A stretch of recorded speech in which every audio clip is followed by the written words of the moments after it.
Hi, welcome to the Explainer series for Quant. Here we'll be using very simple concepts and apply it to CAT level problems and solve them as easily as possible. In this session, we would look at the basics of arithmetic progression, what are the key concepts involved. We'll also solve a couple of questions which came up in CAT and other MBA examinations in the past. We would also try to use these concepts that we learned to solve these questions in a more efficient manner. The link to these questions is available in the description of this video. You can pause this, look at these questions on your own, try to solve them, and then proceed with the rest of this session. Please do share this with your friends who are preparing for CAT and other MBA entrance examinations. You can like and follow us on Facebook as well as subscribe to our YouTube channel to get live event and notifications for all the updates regarding CAT and other MBA entrance examination. You can also look at our WhatsApp as well as Telegram lists. You can join over there and we will update you. We don't spam over there. If you want, you can enroll for our Quant and LRDI courses. These are the best and the most comprehensive courses available in the market.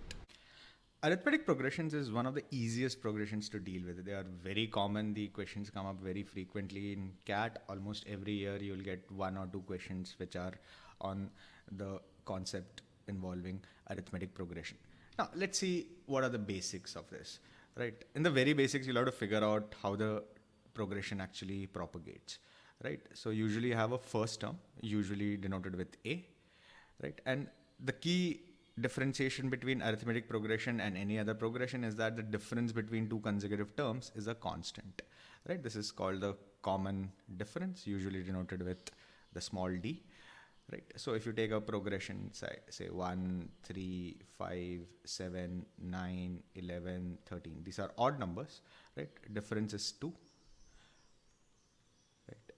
You keep on adding 2 to go to the next term, right? So to go from the first term to the second term, you need to add one common difference. To go from the second term to the third term, you need to add another common difference, which means to go from the first term to the third term, you need to add two common differences. Similarly, to go from the first to the fourth term, you'll have to add three common differences, and so on. So we can find out the common difference. If you know the common difference and the first term, you can find out the nth term very easily. Now let's use this concept and solve a question which came up in CAT 2017. It's not very difficult at all.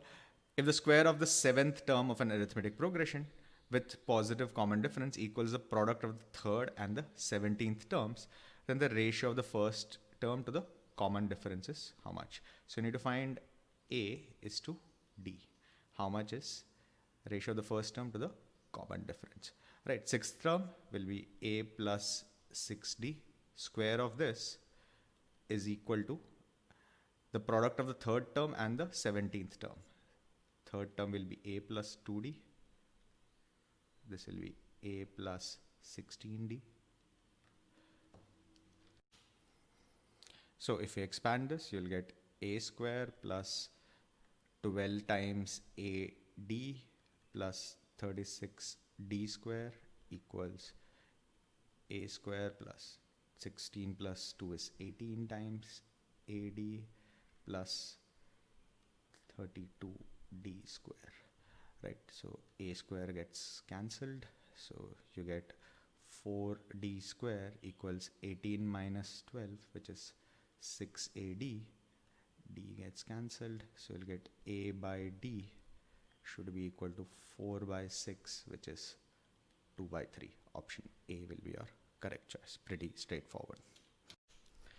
Now, if we expand this particular concept, we can also look at the sum of the terms. That's the most common thing which is usually asked in these exams, the sum of n terms of a arithmetic progression. Now, we know the relationship very easily. Sum to n terms is n by 2 into 2a plus 1 plus n minus 1 into d. You also write it as n by 2 times first term plus last term. That is another way of doing it. Now, how does this actually come up? How does this actually come up? If you understand how does it actually come up, you can actually use this property in a very powerful manner. Let's see how to do this. Okay. Now, the distinguishing factor, as we said, is that difference between the two terms is always going to be constant. So if you take the first term and the last term, Right, look at their sum. The sum will be a plus n minus 1d, which is 2a plus n minus 1d.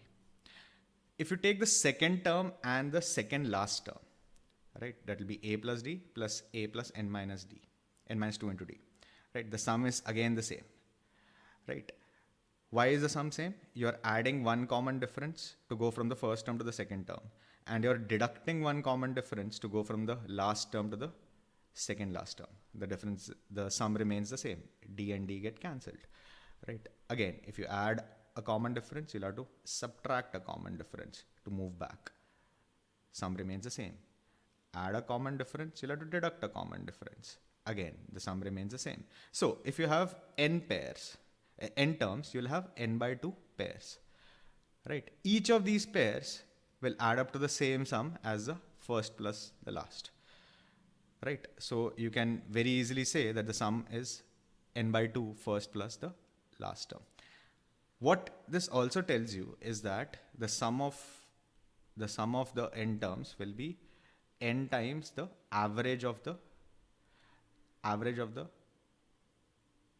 arithmetic progression. Now, how will you get the average of the arithmetic progression? Sum divided by n. If you take sum divided by n, that will come out to be first plus last divided by 2. This is your average of the arithmetic progression. You can actually calculate the average of an arithmetic progression also very easily, right? So the average of the first and the last term is the average of the progression, which means the average of the second and the second last term is also the average of the progression. Now this helps even more when you have odd number of terms. When you have odd number of terms, right? Say suppose 1, 3, 5, 7, 9. I'm just taking this because it's pretty easy to use, right? The average of the progression will be 10 divided by 2, which is 5, right? So the middle term actually becomes the average of the progression. Why is it so? It is the third from the left is same as the third from the right, right? Third term from the left is same as the third from the right. So the sum of these two will be 5 into 2, 10. Average of that will be 10 by 2, which is 5, right? You can verify it. 3 plus 7 is 10. 10 divided by 2 is also 5. So average is going to be 5. If you want to verify this, 1 plus 3 plus 5 plus 7 will be 9 plus 9, 16 plus 9 plus 9, 18 plus 7, 25. 25 by 2 is also equal to 5. So we can find out the average of an arithmetic progression. We can also find the sum of the n terms of an arithmetic progression if you know two equidistant terms, right? Key concept, sum of terms equidistant from the ends is a constant. Now let's go and apply this to a question, right? This came up in CAT 2017, right? It says A1, A2, A3, A4, A5 be a sequence of 5 consecutive odd numbers. Now, 5 consecutive odd numbers will be an arithmetic progression. So you'll have A1, A2, A3, A4, A5. All of them differ by 2, right? So the common difference is 2. Right. Consider a new sequence of 5 consecutive even numbers ending with 2a3. Right. So you have another sequence.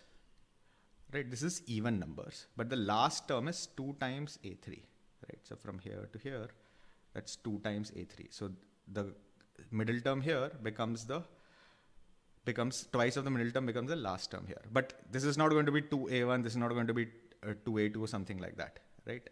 If this value is x, this number will be x minus 2. They are all even numbers. This will be x minus 4. This will be x minus 6. This will be x minus 8. Now, it is given that the sum of the numbers in the new sequence is 450. So this sequence adds up to 450. You need to find what is a5. You need to find what is a5 equal to. Again, if you apply the same concept here, instead of trying to calculate too much, right? Average, the total is 450. So the average of the terms will be 90. 450 by 5 equals 90. Now, because there are odd number of terms here, 5 terms here again, the middle term is going to be the average of the series. So this is going to be 90, which means x minus 4 is 90, which means x should be 94. Right? What is x? Twice of a3. So a3 should be equal to 47. This should be 49 and this should be 51. Without using a lot of formulas, we can solve this very quickly. Now let's extend these two concepts to a slightly more trickier scenario. Okay. In an arithmetic progression with 200 terms, the 41st term is 11 3 by 23 and the 167th term is 109 9 by 23. So you have the 41st term and the 167th term and you have 200 terms, right? To this series, n terms are added at the beginning of the series and another n plus 7 terms are added at the end, such that the entire series is still an arithmetic progression. If the total number of terms now are 253, what is the sum of all the 253 terms of the series? Okay, so now you are changing the series. So you have 200 terms here.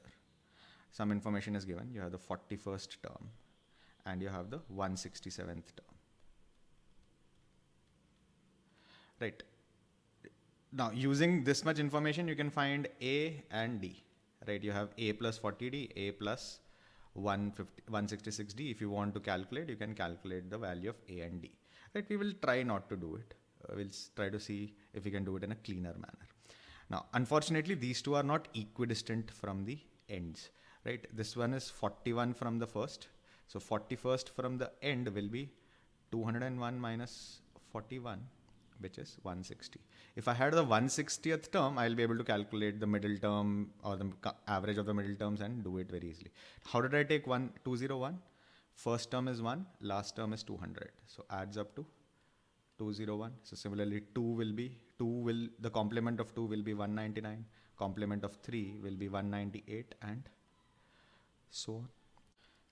Now it is given to us that we have n terms added here and n plus 7 terms added here.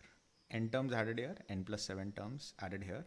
The total number of terms now become 253, right? So we can now find the value of n. So n plus 200 plus n plus 7 adds up to 253. So if you rewrite this, you'll get 2n adds up to 53 minus 7 will be 46. So n should be 23. So you are adding 23 terms at the beginning and 30 terms at the end, right? Now, what does this do to this? It says that this still remains a arithmetic progression, right? So you are going, all these are also in the same difference as these. So if the common difference is D, the common difference will be still D for these terms as well as for these terms, as well as the gap in between, right? So this still is an arithmetic progression. Now you need to find the sum of all these 253 terms. Now, originally these two were not equidistant, but when you add 23 back, so you're adding 23 terms in the front, right? And 30 at the back. So if you add 23 terms now, the 41st term of the old series will be now 41 plus 23, which is 64th term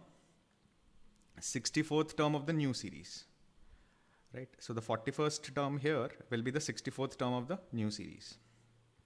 Similarly, 167th term here of the 200 series will become 167 plus 23, which is the 190th term of the new series.